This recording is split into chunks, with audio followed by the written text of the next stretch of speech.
भी कुछ ऐसा इंतजाम हो जाए। जन भीतर और लड़त लड़त गज हारे। यही गज है जो आज अपने मदहस्त स्थिति में जाकर के त्रिकुट नाम के पर्वत के पास एक सरोवर, सुंदर सरोवर बना हुआ है, जहाँ पर अनेक प्रकार के नील कमल कमल पुष्प खिला हुआ है और अनेक प्रकार का वहाँ सुगंधित पुष्प लगा हुआ है। अनेक प्रकार के वहाँ पर सरोवर पर जीव जंतु, जल पर जीव जंतु जो है जीवित विचरण हो रहे हैं। राजा परिचय, एक समय एक हाथी जो है, गज का मतलब हाथी, एक हाथी जो है अपने 5 परिवार के साथ में एक बार घूमते घूमते त्रिकुट पर्वत की ओर पहुंच गए। ये त्रिकुट पर्वत कहाँ पर है? त्रिकुट पर्वत चित्रकूट के पास, ऐसा सुना हूँ। पर त्रिकुट पर्वत के, जहाँ पर त्रिकुट पर्वत था, वहाँ पर एक गज जो है अपने 5 परिवार को लेकर, पुत्र पत्नी और कन्या को लेकर के मदहस्त अवस्था में घूमते घूमते त्रिकुट पर्वत पर पहुँच गए। उसी के समीप खड़ पर सुंदर निर्मल जल वाले एक सरोवर बना हुआ था, नील कमल खिली हुई है। जल जंतु वहाँ पर जीवन यापन, सुगंधित जल पान करके जीवन जीवित रहे। ये हाथी जो है अपने परिवार के साथ घूमते घूमते गए और घूमने के कारण, अति दूर पड़ने के कारण उसको प्यास सताने लगा। गज ने देखो, जब प्यासा पानी से तड़पता है तभी उसको पानी का महत्व और कीमत एहसास होती है। जब हाथी को प्यास सताने लगे तो सुंदर सरोवर में जाकर के वो जल पान करने की इच्छा की, क्योंकि वो तड़प रहा है, पानी चाहिए उसको, जल चाहिए। वो जाकर के अपने परिवार को बाहर खड़े हैं और अपना ये जल सरोवर में प्रवेश करके जल पानी पिए। तो कितना पकड़ते रह गया सर?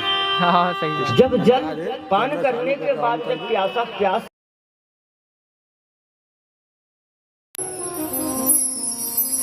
पकड़ लिया, आप यहाँ नहीं बैठ जाओ ना, लगे यहीं पे। अच्छा, आपका सिस्टम संभालना है, ध्यान दीजिए। हाँ ना, तो बैठो। थल जंतु और जल जंतु का महत्व भी अलग अलग होता है और उसका भार और वजन भी अलग अलग होता है। आप कोई तालाब या नदी में जाइएगा, 1 कुंटल का वजन वाले कोई पत्थर लीजिए और 1 कुंटल के उस पत्थर को उस तालाब में डुबा दीजिए और उसके बाद डूबने के बाद उस जल से उस पत्थर को उठाइएगा। जब तक वो जल के बाहर नहीं आएगा वो 1 कुंटल क्या 25 किलो के बराबर भी वजन नहीं रहेगा। ये मेरा गारंटी है, देख लीजिएगा।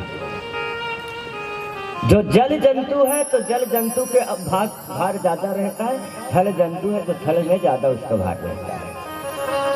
हम देखे हैं, हमारे गांव में बच्चे थे तो हम लोग क्या नहाने जाते थे, साइकिल से जाते थे, साइकिल को फेंक देते थे तालाब में, उसके बाद डूब के उठाते थे। बाहर में साइकिल का भार ज्यादा पड़ता था और अंदर में कम पड़ते थे, हम देखे भार को। वैसे ही वो हाथी जल में प्रवेश किया मेरे माता बहन। थल जंतु होने के कारण हाथी ने का ताकतहीन होने लगा, ताकत अधूरा हो गया, आधे पड़ गया। जितना जल में थल में ताकत है वो जल में जाने के बाद ताकतहीन होने लगा, अधूरा होने लगे।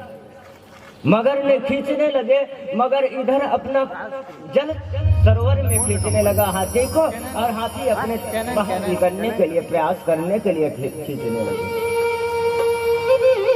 पर अभिमान के कारण वो गज ने किसी भी हालत से ताकत लगाना चाहा और ग्रह के मुख से हाथ पंजा से छूटना चाहा, पर हाथी ने नहीं छोड़ा पाया। खींच रहे इधर मगर खींचा इधर, हाथी अपने आप को प्राण को बचाए खींच रहे महाराज।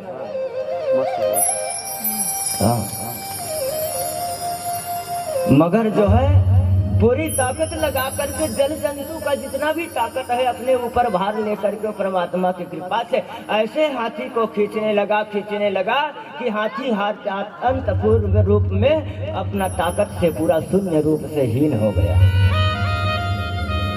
गज इधर खींचे हाथी प्राण बचा, इधर खींचे, पर जितना मगर खींचता था उतना हाथी नहीं खींच पाते थे। अंत में हाथी अपने आप को शिथिलता प्राप्त कर, हार प्राप्त मानने लगा। हार अपने आप को स्वीकार करने लगे। अब तो इसके पंजे से नहीं छूट पाता हूँ, न छूट पाऊंगा। गज ने बहुत प्रयास किया पर नहीं छूटे।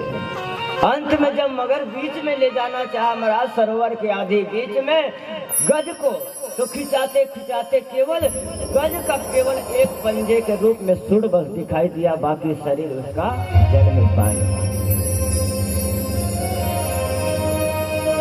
जब खींचने लगे तो हीनता होने लगा, तो अपने पुत्र को आवाज लगाया गज ने, अपने परिवार को आवाज लगाया, अपने पत्नी को आवाज लगाया, पुत्र बचाओ बचाओ, मेरे को मगर खींच रहे हैं, बचाओ पुत्र बचाओ, पत्नी बचाओ, स्त्री बचाओ, कन्या बेटा बचाओ बचाओ बचाओ।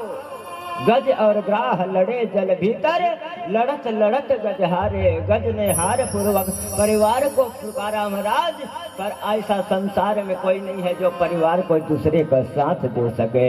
स्वार्थ लाग करे सब प्रीति, और सुर नर मुनि के यह सब प्रीति। हाथी ने जब बचाने के लिए परिवार को बुलाया महाराज, तो कोई न उसका पुत्र गया बचाना, न पत्नी गए, न परिवार गए। तो क्या है ये? मेरा धन, मेरा दौलत, मेरा पुत्र। 9 दिन तक कहूंगा इस बात को कि अच्छे के कान में थोड़ा सुन के तो उतार ले। क्या लेकर तू आए रे बंदे, क्या लेकर तू जाएगा, मुट्ठी बांध के आए जगत में हाथ पसारे जाएगा। क्या लेकर जाएगा तुम्हारा पुत्र परिवार? आज देखो गज ने अपने ताकत के अभाव से स्वयं के 5 परिवार को लेकर के सरोवर में गए हैं, सरोवर में स्नान कराया, दुरुपयोग कराया जल का। उनके बाद में जब हाथी का प्राण जो है, गज का प्राण जब बचाना चाहा, तो उसके बलपूर्वक हीन होने के कारण न उसका पुत्र परिवार साथ दिया, न पत्नी न स्त्री ने। बताओ अब क्या साथ देगा? जब गज का पुत्र परिवार साथ नहीं दिया बंदे, तो तुम्हारा हमारा क्या साथ देगा? ध्यान दीजिएगा। गज ने बहुत पुकारा, पुत्र परिवार धन दौलत, किसी ने साथ नहीं दिया महाराज। गज ने विचार किया अब क्या करूं, किससे बच सकता हूं, मुक्ति कौन दे सकते हैं? गज ने दोनों आंखों से आंसू गिराते हुए अपने आप को हिंसा करने लगे। धन्य है परिवार, आज परिवार के लिए मैं क्या नहीं किया। झूठ बोल करके धन कमाया, चोरी करके मैं संपत्ति इकट्ठा किया, 2 रुपया में मेहनत का पसीना को बचाकर आज मैं परिवार को पाला।